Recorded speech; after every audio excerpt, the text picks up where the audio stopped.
एक बार एक बहुत ही दुखी व्यक्ति एक महात्मा के पास आकर कहता है, मैं अपने जीवन से बहुत दुखी हूं। मैं अपनी बीवी, बच्चों और अपने परिवार को भी खुश नहीं रख सकता। मैं अपने लिए भी कुछ नहीं कर पा रहा। कभी कभी तो मुझे अपनी जिंदगी को खत्म कर देने के भी ख्याल आते हैं। आप इतनी साधनाएं करते हैं, इतनी तपस्या करते हैं, क्या आप मुझे कोई ऐसा मार्ग बता सकते हैं जिससे मैं अपने बुरे वक्त से बाहर आ सकूं? मेरा बहुत बुरा समय चल रहा है। 2 वक्त की रोटी का इंतजाम करना भी मेरे लिए बहुत मुश्किल हो गया है। अब आप ही बताएं कि मैं ऐसे वक्त में मैं जिंदा रहूं तो कैसे रहूं? कैसे अपने परिवार को खुश रखूं? कृपया करके कोई साधारण सा तरीका बताने की कृपा करें ताकि मैं आसानी से समझ सकूं, क्योंकि मैं बहुत पढ़ा लिखा नहीं हूं। अगर आप बड़ी से बड़ी ज्ञान की बातें करेंगे तो शायद मैं कभी समझ भी नहीं पाऊंगा। यह सुनकर महात्मा ने मुस्कुराते हुए कहा कि तुम एक काम कर सकते हो। फिर महात्मा ने सामने की ओर इशारा करते हुए कहा कि उस ऊंची पहाड़ी पर एक मंदिर है और उस मंदिर के पास चींटियों का एक घर है जहां पर हजारों चींटियां रहती है। तुम्हें सुनने में बड़ा अजीब लगेगा, लेकिन वो चींटियां उस मंदिर की जमीन को खराब कर देती है, उस मिट्टी की उपजाऊ शक्ति को खत्म कर देती है, जिसके कारण वहां पर कोई भी पेड़ या कोई भी घास पनप नहीं पाती है।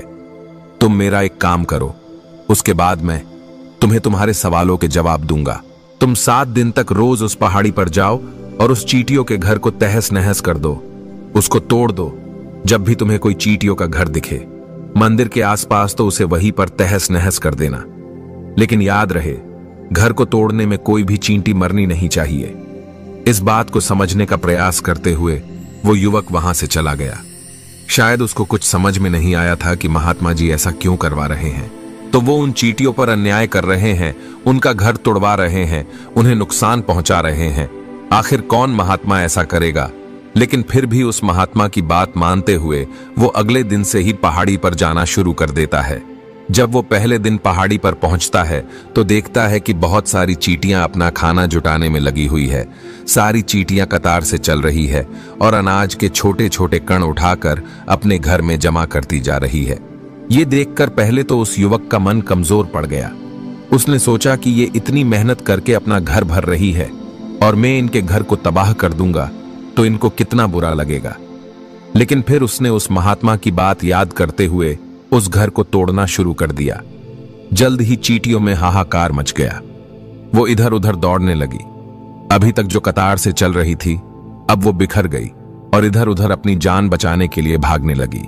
थोड़ी देर में घर टूट गया और सारी चींटियां इधर उधर छुपने के लिए भाग चुकी थीं। ये करने के बाद वो युवक दुखी मन से वापस अपने घर पर लौट आया। उसका मन परेशान था, दुखी था, पश्चाताप से भरा हुआ था। फिर उसने अपने बिस्तर पर रात में लेटे लेटे ही सोचा कि अब तो उन चींटियों का घर तबाह हो चुका है, अब वहां वापस जाने का क्या फायदा होगा, क्योंकि चींटियों का घर तहस नहस करने के लिए महात्मा जी ने कहा था, जो मैं कर चुका हूं। लेकिन फिर कुछ सोचकर अगले दिन उसने फिर से जाने का निश्चय किया और अगले दिन सुबह सुबह उठकर वो वापस उसी पहाड़ी पर पहुंच जाता है। पहाड़ी पर पहुंचकर वो उसी जगह पर पहुंचता है जहां पिछले सुबह उसने उस घर को तहस नहस कर दिया था। लेकिन वो ये देखकर चौंक जाता है कि उन चींटियों ने फिर से अपना घर उसी जगह पर बना लिया था और अब वो फिर से अपने घर के लिए सामान इकट्ठा करने में जुटी हुई थी। उस आदमी को देखकर लगा कि ये चींटियां कितनी मूर्ख है। इनको पता है कि कल ही इनका घर इसी जगह पर तबाह किया गया था और उसी जगह पर उन्होंने अपना नया घर भी बना लिया। और ये सोचकर वो आदमी हंसने लगा। लेकिन फिर से महात्मा की बात याद करते हुए उसने उन चींटियों का घर फिर से तबाह करना शुरू कर दिया। फिर से उन चींटियों में हलचल मच गई और थोड़ी देर में वो चींटियां इधर उधर अपनी जान बचाने के लिए भागने लगी। कुछ ही देर में उनका घर फिर से नष्ट हो गया और वो युवक थोड़ा संतोष के भाव से कि इस बार तो मैं अच्छी तरह से उस घर को तबाह कर दिया है, अब तो वो चींटियां यहां पर अपना घर बना ही नहीं पाएंगी। इसीलिए जाने से पहले उसने उस घर पर ठंडा पानी भी डाल दिया ताकि चींटियां वहां पर अपना घर न बना सके। और इस तरह अपना कर्म पूरा करके वो युवक फिर से अपने घर लौट आया। आज रात में सोते वक्त फिर से वो युवक यही सोच रहा था कि क्या महात्मा ये सही काम करवा रहे हैं? क्या किसी का घर तबाह करना किसी सिद्ध पुरुष को शोभा देता है? क्या हो अगर वो महात्मा सिद्ध पुरुष हो ही ना, क्या होगा अगर वो मुझे बेवकूफ बना रहे हो? लेकिन फिर उसने निश्चय किया कि मैं अपने काम को पहले पूरा कर लेता हूं। उसके बाद ही पता चलेगा कि महात्मा मुझे से ऐसा क्यों करवा रहे थे, और यही सोचकर वो रात में सो जाता है। अगले दिन सुबह उठकर वो फिर से उसी पहाड़ी की ओर निकल जाता है। पहाड़ी पर पहुंचकर वो उसी जगह पर पहुंचता है जहां पर उसने उनके घर को तबाह कर दिया था, और वो ये देखकर खुश हो जाता है कि वहां पर कोई भी घर नहीं था। सारी चींटियां वहां से भाग चुकी थी।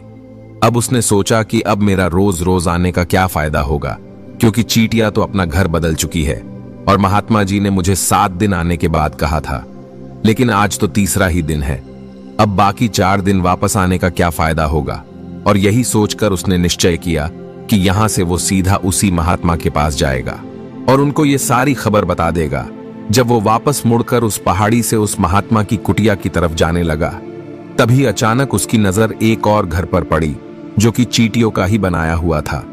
मतलब कि वो घर चींटियों ने ही बनाया था, और अब वो चींटियां नए घर में वास कर चुकी थी।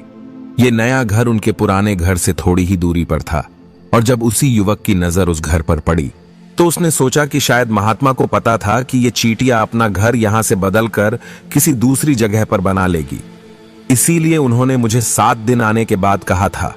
और ये विचार करके वो उनका नया घर भी तोड़ने के लिए पहुंच जाता है। जब वो वहां पहुंचा तो चींटियां उसी तरह अपने कार्य में लगी हुई थी। वो अपने लिए खाना इकट्ठा कर रही थी और अपने घर में जमा कर रही थी।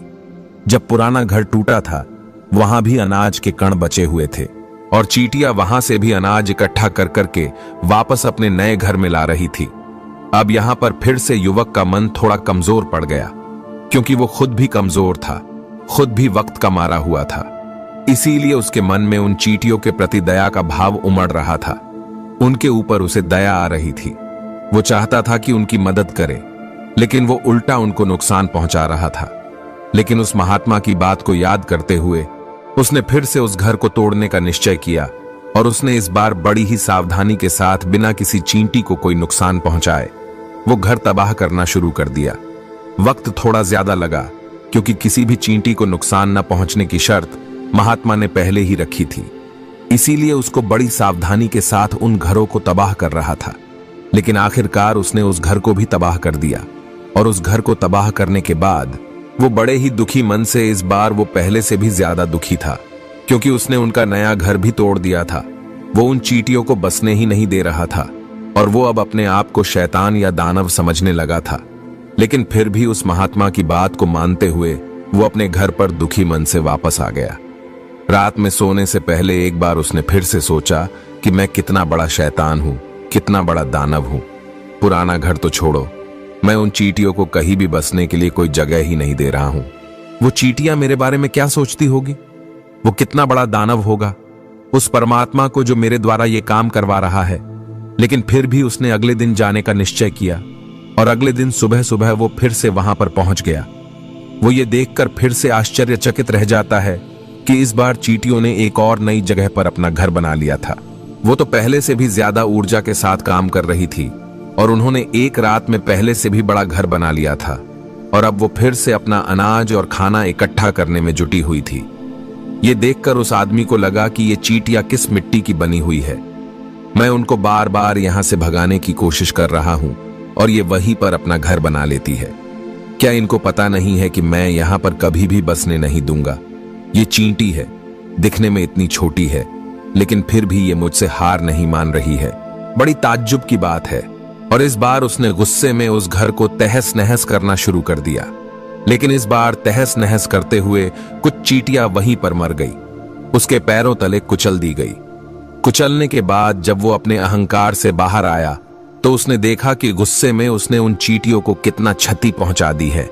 उसका मन पश्चाताप से भर गया, और वो रोता हुआ अपने घर की तरफ बढ़ गया। रात में सोते वक्त उसने सोचा कि मैं उन चींटियों पर बहुत ज्यादा अत्याचार कर रहा हूं, अब इससे ज्यादा अत्याचार मैं नहीं कर पाऊंगा। और यही सोचकर वो अगले दिन उन चींटियों के लिए अपने घर से थोड़ा आटा लेकर उसी पहाड़ी पर पहुंच जाता है। आज उसके मन में उन चींटियों के प्रति श्रद्धा का भाव था, दया का भाव था। आज वो उनकी मदद करना चाहता था, और जब वो वहां पर पहुंचा तो चींटियां फिर से अपने नए घर को बनाने में जुटी हुई थी। उसने बड़े ही करुणा के साथ उन चींटियों को अपना लाया हुआ आटा खिलाया। अगले 7 दिनों तक वो ऐसा ही करता रहा। वो रोज सुबह जाता, उन चींटियों को अपने हाथों से आटा खिलाता। 7 दिन के बाद वो युवक उस महात्मा के पास पहुंचकर हाथ जोड़कर बोलता है कि हे महात्मा जी, मुझे माफ कर देना। मैंने उन चींटियों का घर तबाह करने के लिए बहुत कोशिश की। मैंने उनका घर तबाह किया भी। 1 बार नहीं 4 बार मैंने उनका घर तोड़ा। उसके बाद मैं हिम्मत नहीं कर पाया, उनके घर को नहीं तोड़ पाया। मैं समझ सकता हूं कि मैं आपका काम पूरा नहीं किया और इसके बदले आप मुझे तरीका भी नहीं बताएंगे जो कि मुझे मेरे बुरे समय से बाहर निकाल सकता है, लेकिन मुझे इसका कोई परवाह नहीं है। मुझे लगता है कि मैंने जो किया वो सही किया, इसीलिए मैं आपसे आज्ञा लेकर वापस जा रहा हूं। कृपया मुझे वापस अपने घर जाने की आज्ञा दीजिए। यह सुनकर महात्मा ने मुस्कुराते हुए कहा कि अरे बेटा, कहां चल दिए? रुको तो सही, जलपान तो कर लो, थोड़ी देर ठहर जाओ, उसके बाद चले जाना। और ये कहकर वो महात्मा उस युवक के लिए पानी लेकर आते हैं। पानी पिलाने के बाद महात्मा उस युवक से पूछते हैं कि तुम मुझे ये बताओ कि आखिर तुम उन चींटियों का घर तबाह क्यों नहीं कर सके? वो चींटियां तो छोटी है और तुम इतने विशालकाय हो, फिर भी तुम उन छोटी छोटी चींटियों का घर तबाह नहीं कर पाए। कहां है तुम्हारी शक्ति, तुम्हारा बाहुबल? इसका जवाब देते हुए उस युवक ने कहा कि हे महात्मा, मैंने उन चींटियों का घर तबाह कर दिया था, बार बार किया था। एक बार तो अपने गुस्से में उन चींटियों को भी हानि पहुंचा दी थी, लेकिन जिस दिन मैंने उनको हानि पहुंचाई उसी दिन मुझे लगा कि मैं उनको क्यों हानि पहुंचा रहा हूं, क्यों इनको इतनी तकलीफ दे रहा हूं, और उसी दिन से मैंने उनको क्षति पहुंचाने की वजह, नुकसान पहुंचाने की वजह उनकी सहायता करनी शुरू कर दी। ये सुनकर उस महात्मा ने कहा कि ये ही तो सीखने की बात है। एक छोटी सी चींटी हमें जीवन का संदेश दे जाती है। मैंने तुम्हें उन चींटियों का घर तबाह करने के लिए नहीं भेजा था, मैंने तुम्हें भेजा था ताकि तुम उन चींटियों से कुछ सीख ले सको। तुम्हें क्या सीख मिली? उन चींटियों से क्या मुझे बता सकते हो? यह सुनकर उस युवक ने पूरी कहानी बयां कर दी। पूरी कहानी सुनने के बाद महात्मा ने मुस्कुराते हुए कहा कि बेटा, पहली सीख जो इन चींटियों से ले सकते हैं वो ये थी कि तुमने कितनी ही बार उनके घर को तोड़ने की कोशिश की, कितनी ही बार प्रयास किया कि उनके घर तबाह हो जाए, लेकिन वो हर बार अपना नया घर बना लेती थी। उन्होंने कभी भी हार नहीं मानी। अगर वो हार मान लेती तो वो चींटियां तुम्हें वहां पर नहीं मिलती। जीवन कार्यशीलता का नाम है, लेकिन हम मनुष्य 1-2 बार हार मिलने पर ही टूट जाते हैं, हताश हो जाते हैं और फिर जीवन में प्रयास ही नहीं करते। और कुछ लोग तो अपनी जिंदगी को खत्म करने को उतारू हो जाते हैं। लेकिन जानवरों में तुमने एक बात देखी होगी कि वो अपना जीवन खुद से कभी खत्म कर ही नहीं सकते हैं। तुमने कभी नहीं सुना होगा कि किसी जानवर ने आत्महत्या कर ली, चाहे वो जानवर कितना भी भूखा क्यों ना हो, कितना ही दुखी क्यों ना हो, लेकिन वो अपने जीवन के लिए हमेशा संघर्ष करता रहता है। लेकिन वही दूसरी तरफ हम मनुष्य 1-2 बार हताश होने पर ही अपना जीवन खत्म कर लेते हैं। जीवन तो कर्मशीलता है, कर्म करने का नाम है। जीवन और मृत्यु आखिरी विश्राम है, परम विश्राम है। इसीलिए मृत्यु से पहले कर्म करना कभी मत छोड़ना, क्योंकि मृत्यु के बाद तो तुम परम विश्राम में चले ही जाओगे। तो उससे पहले कर्म करना क्यों छोड़ रहे हो? क्यों हताश हो रहे हो? अगर तुम्हारा एक घर टूट गया है तो दूसरा घर बनाने का प्रयास करो, कोशिश करो, और कोशिश करने वालों की कभी हार नहीं होती। ये तुम उन चींटियों से देख चुके हो। देखने में तुमसे कितनी छोटी है वो चींटियां और तुम इतने बड़े हो, लेकिन उनका मन तुम्हारा मन से इतना बड़ा है, इतना विशाल है, इतना दृढ़ संकल्प है कि इतनी बार घर टूटने पर भी उन चींटियों ने कभी हार नहीं मानी। दूसरी सीख ये है कि जब भी हमारे ऊपर बुरा समय आता है, हमें लगता है कि यह समय कभी नहीं जाएगा, यह समय मेरे जीवन को बर्बाद कर देगा, मुझे कभी नहीं जीने देगा। और अपने इन्हीं ख्यालों से, अपने इन्हीं विचारों से, जिसका असलियत में कोई भी अस्तित्व नहीं है, वो सिर्फ विचार है, और वही विचार हमारे मन को दुखी कर देती है और इसीलिए हम प्रयास करना भी छोड़ देते हैं। लेकिन तुम खुद सोचो कि बार बार प्रकृति हमें क्षति पहुंचाएगी, नुकसान पहुंचाएगी, लेकिन कब तक पहुंचाएगी? अगर हम बार बार फिर से उठ के फिर से नया प्रयास करते रहेंगे तो प्रकृति भी हमारे सामने घुटने टेक देगी और वो भी एक दिन हमारे ऊपर दयावान हो जाएगी, कृपालु हो जाएगी और वो हमें सब कुछ देने लगेगी जिसकी हमने कभी कामना की थी। तुमने खुद देखा कि तुम उन चींटियों को तबाह करने के लिए पहुंचे थे, लेकिन बाद में तुम ही उन चींटियों को अनाज और आटा देने लगे, तुम ही उन पर कृपालु हो गए। क्यों हुए? क्योंकि तुमने देखा कि वो चींटियां हार ही नहीं मान रही है। इसी तरह अगर तुम भी अपने जीवन में कभी हार नहीं मानोगे तो एक न एक दिन ये प्रकृति तुम्हें वो सब कुछ देगी जो तुम अपने जीवन में पाना चाहते थे। इसीलिए 2 सीख याद रखना, कर्मशीलता कार्य करते जाना, और दूसरा कि एक न एक दिन प्रकृति तुम्हारी उस कर्म का परिणाम तुम्हें जरूर देगी। तो दोस्तों, मैं आशा करता हूं कि आपको इस वीडियो से काफी कुछ सीखने को मिला होगा। तो फिर मिलते हैं अगले वीडियो में।